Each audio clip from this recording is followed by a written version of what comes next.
Bonjour, bonsoir à toutes et tous, c'est Elsker pour ce 5e point d'étape de Parlons Constitution. On démarre tout de suite avec le générique.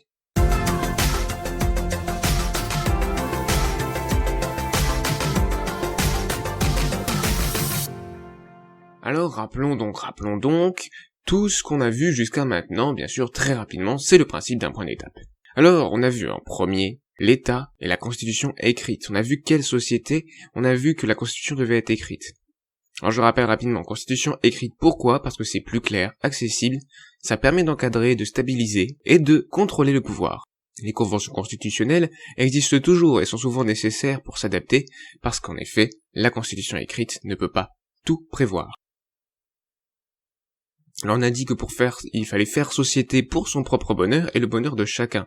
Pourquoi ? Parce que en faisant société, on peut augmenter les gains, partager les tâches, mutualiser les pertes, mieux se défendre, se porter mutuellement assistance. Et donc l'objectif de la Constitution, de la société, c'est la recherche du bonheur de tous et de chacun. Je précise bien la recherche du bonheur. Si l'État impose, ou la société, peu importe quel type de société, impose à ses membres une définition du bonheur, et qu'elle est fausse, ça pose de grands problèmes. Il faut être humble, il faut que le pouvoir politique de la société soit humble, et se dise oui, j'ai peut-être une définition du bonheur, oui, nous pensons peut-être que le bonheur c'est ça, mais nous devons rechercher toujours, car nous ne savons pas, nous ne sommes jamais sûrs de ce qu'est le bonheur. Et le bonheur peut être également divers, différent selon les individus, selon chacun. Et donc il faut que chacun, et que tous, via la société, travaillent à cette recherche du bonheur. Donc c'est un objectif très général, qui doit toujours guider l'action. Il faut que la société soit un État pour garder la complexité technologique. Même si je ne suis pas fermé, je le rappelle encore ici, je ne suis pas fermé à des expérimentations de sociétés plus petites, type tribu, type bande, type société autogérée, ce genre de choses. Ensuite, on a vu la souveraineté et la séparation des pouvoirs. On a dit que la souveraineté était nationale, car il y a une volonté générale qui n'est pas la somme des intérêts particuliers ou l'intérêt du peuple. La volonté générale, c'est la volonté de la nation. La souveraineté nationale n'implique pas nécessairement également le suffrage universel, le tirage au sort de référendum de mandat impératif, mais implique la recherche de réalisation du bien commun et la possibilité de remise en cause des institutions. On a aussi dit qu'il fallait trouver un équilibre entre séparation et relation entre les pouvoirs, en fonction des compétences et des rôles de chaque pouvoir, mais aussi en fonction du contexte social et politique. Donc tout ceci, la séparation des pouvoirs, la mise en œuvre concrète de la séparation des pouvoirs, ça dépendra de la suite de la série. Alors on s'était posé la question, existe-t-il une constitution parfaite et universelle ? J'avais dit que la constitution est dépendante du contexte matériel, démographie, distance, transport, technologie de communication, etc., du contexte culturel, du contexte social et politique, des valeurs, des représentations, des croyances, des normes, des acteurs en présence, etc. Mais j'avais quand même dit qu'il y avait un postulat dans cette série, c'est qu'il existe une constitution meilleure que les autres pour un contexte donné, afin de réaliser tel objectif. En fonction du contexte, en fonction de l'objectif, la meilleure constitution possible ne sera pas la même. Alors on s'était posé la question, quel type de régime ? J'avais présenté une multitude de régimes et systèmes politiques, avec différentes typologies. J'avais dit que je faisais pas le choix immédiatement d'un régime ou d'un système politique, car il faut garder, pour moi il faut garder pour l'instant, la liberté de former un régime, un système politique différent ou plus complexe. Mais je vais quand même donner des possibles inspirations qui me guident. Donc mes possibles inspirations sont la République, le régime directorial, l'oligarchie élective, l'aristocratie, l'épistocratie, la méritocratie, la technocratie, la dictature, la stococratie, la polyarchie, les démocraties libérales, représentatives, délibératives, directes ou semi-directes.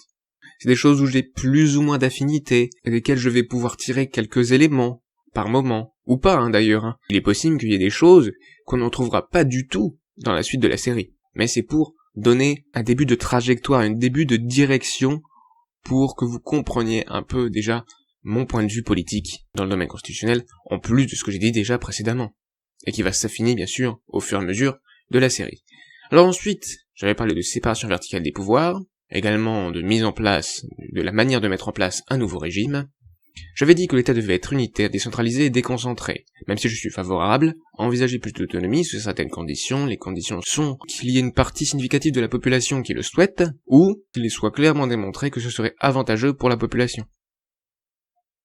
Concernant la mise en place d'un nouveau régime, j'avais dit qu'il fallait une révision constitutionnelle, très probablement dérogatoire, avec mise en place d'une constituante citoyenne, avec des débats publics, propositions et arguments par tous les Français, avec l'appui pour cette constituante citoyenne d'un conseil de sages en droit, en histoire, en sciences politiques, peut-être en sociologie également, ou d'autres domaines des sciences humaines et sociales, puisque les sciences naturelles ici ne nous intéressent pas vraiment. Ensuite, on avait parlé des fonctions de l'État et de la hiérarchie des normes. Je reste assez linéaire dans la manière dont j'ai abordé ces points précédemment, donc dans la suite des épisodes, etc. Je suis mon raisonnement. Alors, quelles fonctions pour l'État? J'ai parlé d'un État gendarme, des fonctions régaliennes, de l'État social, des fonctions socio-économiques, de l'État gardien, des fonctions environnementales, culturelles et sociétales, et du risque totalitaire. J'avais dit alors quelles fonctions? Et je n'ai pas répondu. Pourquoi? Car la question est trop complexe, non pas que je ne puisse pas y répondre parce que j'ai forcément un avis, mais la question est trop vaste, et surtout, c'est pour ça que je n'y réponds pas maintenant, en tout cas pas dans cette série, car c'est pas vraiment une question constitutionnelle.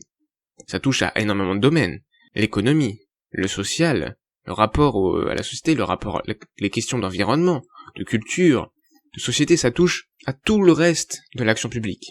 Donc forcément, si je parle de constitution, si je donne ma vision dans le domaine constitutionnel, je ne vais pas pouvoir passer du temps à présenter ma vision politique dans le domaine économique, sur la société, etc., etc. Ce n'est pas le but de la série, même si aborder ces questions était important, et c'est pour ça que j'en ai fait un épisode. Alors pour la hiérarchie des normes, je dis qu'il y avait des hiérarchies des normes différentes selon l'époque, les lieux ou encore l'institution, on avait évoqué le légicentrisme, le constitutionnalisme, la hiérarchie des normes au sens du droit international, au sens du droit de l'Union européenne, et j'avais dit que la hiérarchie des normes qui devait être en vigueur, ça devait être le constitutionnalisme, car ça permet de limiter les pouvoirs du législateur sans contrevenir à la souveraineté nationale, ce que fait la hiérarchie des normes du point de vue du droit international ou du point de vue de l'Union européenne, et car ça permet d'ajouter un rang supplémentaire de normes juridiques plus difficiles, entre guillemets, à créer et modifier, à savoir le niveau constitutionnel. Et donc la hiérarchie des normes, il y a au sommet le bloc de constitutionnalité, tout ce qui a valeur constitutionnelle, en dessous le bloc de conventionnalité, tout ce qui est droit international et droit de l'Union européenne, en dessous le bloc de l'égalité, enfin tout ce qui est droit international et droit de l'Union européenne, signé et ratifié par la France, bien sûr, hein, le bloc de l'égalité, et les actes administratifs. Alors ensuite, on avait abordé la garantie des droits, je commence à accélérer parce que je remarque que l'épisode sera trop long. Si vous voulez, bien sûr, je le répète à chaque fois, si vous voulez plus de détails, si vous trouvez que c'est trop succinct, que vous comprenez pas pourquoi je décide ça, allez voir les épisodes, tout simplement. C'est là-bas que vous aurez la vision complète. C'est là-bas que vous aurez les explications, les arguments. Et donc la garantie des droits. Alors il y a des notions diverses qui sont mal définies. Les droits de la personne humaine, droits de l'homme, liberté publique, les droits et libertés fondamentaux. On avait défini un petit peu, mais on avait dit que ces définitions ne font pas forcément consensus, que chaque auteur a une définition un peu différente, mais qui reste tout à fait connexe, tout à fait semblable quand même aux autres. J'avais du coup posé la question, faut-il qu'il y ait une constitution sociale? Et pour moi c'est oui, il faut garantir les libertés et droits fondamentaux, pour éviter les abus de pouvoir et dérives, se conférer aux autoritarismes, au totalitarisme du XXe siècle par exemple, et protéger chacun de la tyrannie de la majorité.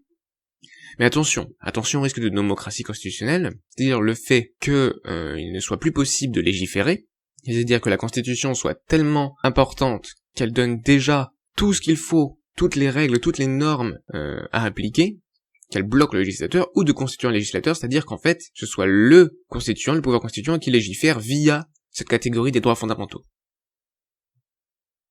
Alors ensuite, on avait vu la question du droit naturel qui est en fait une recherche de soi, recherche de qui sont les êtres humains, de qui nous sommes, et de quels droits on devrait avoir du fait de notre propre nature. Sauf qu'on avait dit qu'on découvre, entre guillemets, de plus en plus de droits naturels, les droits sociaux notamment, les droits de l'environnement. Alors on s'est posé la question, existe-t-il seulement ces droits naturels? Et comme il n'y a pas de preuves solides, tant qu'il n'y a pas de preuves solides, il faut rejeter le droit naturel. Il faut rejeter cette notion, mais garder la notion de droits fondamentaux. Les droits fondamentaux qui sont politiques et débattus. Pourquoi? Pour garantir une protection à chacun et pour garantir les fondamentaux de la société. Alors ces droits fondamentaux ne sont pas supra-constitutionnels, ils sont au niveau constitutionnel, je l'avais précisé durant cet épisode. Ensuite on a vu la procédure de révision fondamentale, c'est comme ça que je l'ai appelée. Cette procédure, c'est en fait pour modifier cette catégorie des droits et libertés fondamentaux. Alors cette procédure, c'est à la majorité qualifiée du peuple majeur bien sûr, la même initiative que pour une révision constitutionnelle, donc on verra plus tard, le suffrage universel direct, individuel, égal et secret, avec des conditions de recevabilité, le caractère général et impersonnel, et protecteur ou bénéfique pour la situation personnelle de l'individu, avec une limite du nombre d'articles pouvant subir une modification, pour éviter qu'on révise cette catégorie sans pouvoir faire des débats, parce qu'il y a trop. Si on décide de changer 50, 60, 70 articles de cette catégorie, on ne pourra pas avoir un débat construit sur chaque question. Alors j'avais posé la question, quel texte garder, quel droit garantir, et en fait c'est au peuple de décider, et via cette procédure de révision fondamentale. Alors j'avais dit ensuite dans un épisode que le juge constitutionnel, et dans une certaine mesure le juge administratif, est chargé de garantir le respect des libertés et droits fondamentaux. J'avais développé, mais je ne peux pas développer ici, car nous n'avons plus beaucoup de temps. Les points d'étape doivent être rapides.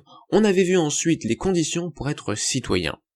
On avait parlé de la nationalité et de la citoyenneté. On avait vu que c'était des choses différentes, mais qu'en France, tout national est citoyen, sauf les mineurs, et certains handicapés mentaux et délinquants ou criminels, lorsque le juge le décide, si le juge le décide. Donc selon la loi, bien sûr, si le juge le décide selon la loi ou la Constitution. Mais il faut une décision d'un juge. Donc, quelles conditions pour être citoyen? Avoir la nationalité française, être majeur et ne pas souffrir d'une décision de justice, d'interdiction ou d'incapacité d'exercice des droits civiques. Mais pour être citoyen actif, car je dis qu'il fallait distinguer des citoyens passifs et des citoyens actifs, il faut avoir de l'intérêt pour le politique. J'avais évoqué rapidement les conditions de sens à la fin de ce premier épisode sur la citoyenneté. J'avais dit que non, il ne fallait pas de conditions de sens, car l'usage de sa raison n'a aucun rapport avec la richesse ou le patrimoine. Et pour mesurer la raison, j'avais dit l'intérêt pour le politique qui se mesure temporairement par un test de l'intérêt pour le politique. Ce test est un QCM de questions choisies au hasard parmi une liste prédéfinie. Le test, les questions et réponses doivent être accessibles gratuitement en mairie ou en salle communale. Il doit y avoir une éducation de base gratuite pour tous. La réussite de ce test entraîne l'obtention de l'attestation d'intérêt pour le politique, et donc vous êtes citoyen actif, ce qui vous donne différents droits qu'on développera bien sûr dans la suite, notamment des droits de vote à certaines élections, ou de la participation à certains référendums, ou ce genre de choses. Mais qui doit décider des questions et réponses du test? Et comment? C'est ce qu'on verra dans le prochain épisode, après ce point d'étape, l'épisode 21. Alors résumons ce point d'étape, donc tout ce qu'on a vu. Alors, la société doit être un État avec une constitution écrite qui permet à tous de rechercher le bonheur objectif de tous et de chacun. La notion est seule souveraine de cet État. La séparation des pouvoirs est nécessaire mais doit être proportionnée. L'État est unitaire, déconcentré et décentralisé. Il n'y a pas de constitution parfaite, mais il existe une constitution meilleure que les autres pour un contexte donné afin de réaliser tel objectif. La révision constitutionnelle sera très probablement dérogatoire avec une mise en place d'une constitution citoyenne avec des débats publics, propositions et arguments par tous les Français et un conseil de sages en droit, en histoire et en sciences politiques. Il faut garantir des droits fondamentaux pour protéger chacun contre tous et contre les abus du pouvoir. Ces droits fondamentaux sont modifiables par le peuple via une procédure de révision fondamentale.